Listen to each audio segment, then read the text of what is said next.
Hey guys, so I know I promised some of you a class to teach you about barbecue before we left for Honduras, and unfortunately that's just not going to happen. We don't have the time or the availability to do that with our move dates. So I'm going to walk you through a series of videos starting tonight with getting food ready for the smoker. I'll be smoking some tomorrow. I'll do some short videos tomorrow, and that'll kind of be your education for those of you that kind of want to know how I do what I do. So tonight we're going to do ribs, we're going to do pork butt, which is what pulled pork comes from, and we're going to do brisket. So I'm going to start with the rib real quick because it's one of the pieces that does have a little bit more labor intensive piece to it. On the front side of a baby back rib, obviously you can see the meat there. On the back side there's this thing called a membrane, and it's this, you can't really tell it here, but you can see it's really shiny, and basically if you don't remove the membrane, then none of the smoke, none of the rub on the back side of the ribs is going to permeate up into that meat. So the first thing you have to do is get that membrane off. Here's the easiest way I've found to do it. Take a case knife or a butter knife like this, and what you want to do is just start up at the top and feel on one of the ribs, and you just want to kind of run the knife under it until you can start to grab that membrane. And that's tough to do. It might take you 2 or 3 tries to do it. Sometimes even like this one, what I'm going to do is I'm just going to jump down a little bit lower here and try to get started into it this way.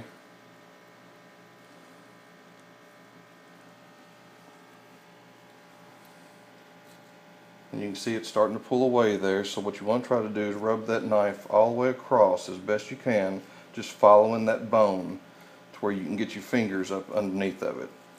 And once you can do that, then you can start to pull away at it. You can see that membrane start to pull away there. Now obviously it didn't all come off in one piece. Sometimes you're lucky, sometimes you're not. So that just means you got to go back here, grab that membrane again, get that knife up underneath of it. And you can see I'm wearing those blue kind of vinyl latex gloves. That helps out a whole lot in this process. Work your fingers underneath of it, get it pulled best you can. So we want to pull up and get it off this top part, and then we want to pull down and get it off the rest of this bottom part. And there you go. Now you can see a big difference. You don't have that shininess anymore. You can see some of the meat poking through. There's a little bit left on here, but that's not a big deal. And now that rub and that smoke will permeate through there. So after you do that to ribs, then you're ready to rub the ribs. And it's real simple. This is all you need to do. So I make my own rub. You can get rubs from stores. You can go online, search barbecue rub recipes, pull from them, make your own. You know, kind of do whatever you want to. I'm not going to share with you my rub recipe. Sorry about that. But I'm going to show you just what we do. So I like to put on all my pork products a little bit of mustard. So I'm just going to put a little bit of mustard over the top of the rib here. Not a whole lot, just enough as you can see on the video, starting to give it a little bit of a color. It's just add a little bit of flavor and really give the rub a little bit of a space to adhere to. I buy all my spices at Sam's Club, and I buy them in these big bottles. And so when I make my rub up, I save these bottles, and then I put the rub back in them, and then that way you've got really easy pour containers when you're doing this. So a little bit in my hand, sprinkle it over top of the meat, and then yes, actually rub it into the meat. That's why it's called a rub. So I'm just going to put it on here, and you can see there's a lot of it falling off. You're just going to lose some rub. That's just the way it's going to be. It's not all going to get on the surface perfectly. I bought these at Sam's Club also. These are the things that bus boys use when they're clearing tables. It's nice because it gives you a little bit of a catch-all container, if you will, and helps you to not make a big mess in your kitchen. So you can see I've got the front side rubbed. Now I'm just going to flip it over and do the same thing on the back. A little bit of mustard. Rub the mustard in. Now you don't need as much rub on the back because obviously there's not a whole lot of meat on the back. It's just, you know, the bone and what you just pulled off. But when you're biting through the top of the rib, you're going to get into that meat. And so you want to make sure that you've got rub on the back side as well. got that. Kind of pat it through there. And there you have a rubbed rack of ribs. Okay? Now we're going to go on to pork butt. It's also called pork shoulder, might be called Boston butt, but basically it's going to look like this. I buy them again at Sam's. It's going to have what's called a fat cap on one side. You want to leave that. You don't want to trim that off. You want to leave that fat cap on there. And so basically you can see there's exposed meat all the way around the pork butt. So again, with what I like to do with pork, get a little bit of mustard on here. You can see it's already got a little bit of a rub on it where I had it in this container. That's okay. It's not going to hurt it any. Get a little mustard on there. Get a little rub, sprinkle, and then start to pat it in. And you basically want to do that all the way around. So every piece, every side of the pork butt needs to have this rub. And again, this is kind of the nice thing about having a container like this. All this rub that's fallen off, now I can just start to scrape it up and use it as well. So I'm just going to make sure we get this.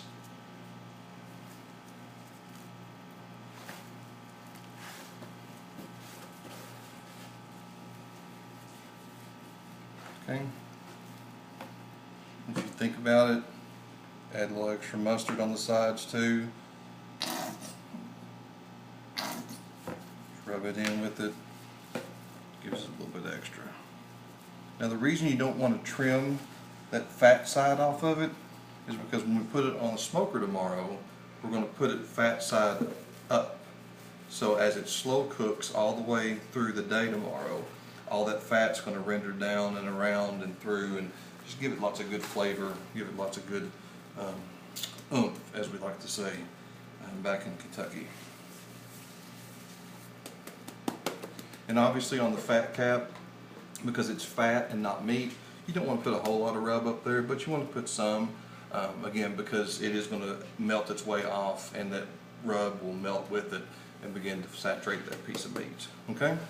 So that's rib, that's pork butt. I'm going to change gloves real quick, and we're going to do brisket real quick.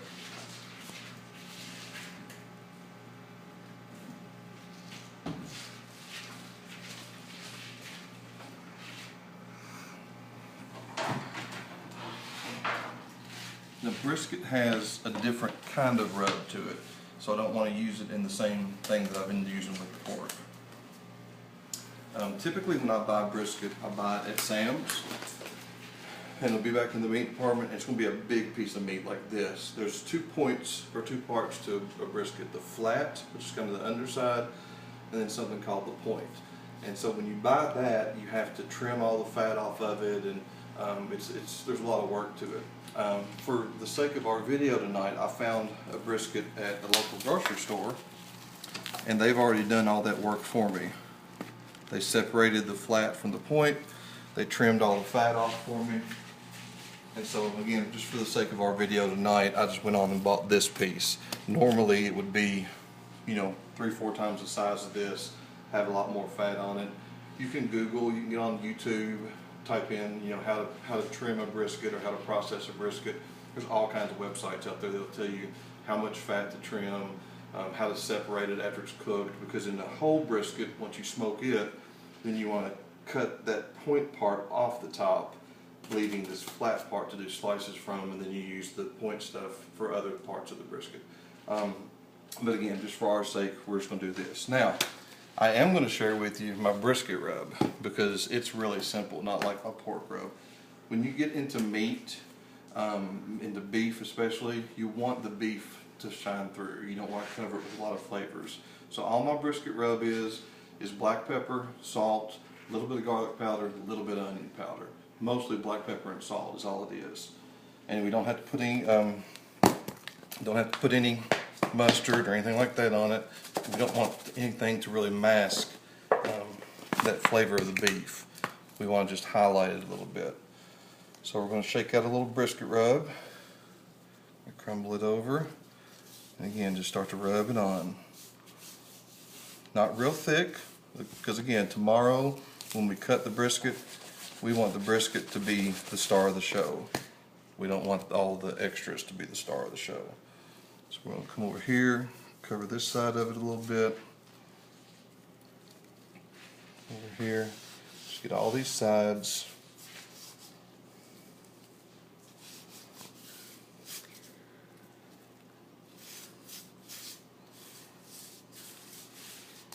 And that's about all we want to do to a brisket. Just enough to give it a little bit of a coat to where when it smokes tomorrow, it's going to have a little bit of a bark to it and a little bit of crunchiness on that outside. Okay? When you're done with all of these things, you can take it and flip it, but what you can see on the back side is there's a fat cap. So again, tomorrow when I put this on the smoker, the fat cap's going to be up. So there's not really any need for the rub on that. Stuff, what you want to do is you want to get you some good high quality cling wrap, and you want to take the ribs, you want to take the pork butt, you want to take the brisket, anything that you're cooking, and you want to wrap it really good. So this has got about 3 different layers on it all the way around, so none of it's going to leak out. And then it needs to go in a refrigerator, or if you don't have room in the fridge, you can do a cooler. Put a layer of ice a couple inches thick on the bottom of the cooler, and then just set the meat on top of it, close the lid, let it go overnight. You're not wanting to freeze it, you're just wanting to keep it cool. And you want to do this overnight if at all possible. Now if you don't have the time, even if you just get the rub on there and you put it somewhere in a fridge or cooler for 2 hours, that's fine. But anytime you can, you want all this stuff to sit overnight before it goes onto the smoker the next day. Okay? So that's a real quick crash course. I'll be back tomorrow. We'll film getting the smoker ready. We'll film last minute prep on some of these pieces of meat. We'll get the meat on the smoker. We'll do some little video talks as we go through the day smoking, helping you see when the meat's ready to come off, that kind of stuff. And then we'll film at the end of the day how to actually process it all and get ready to enjoy it. Okay? See you guys later.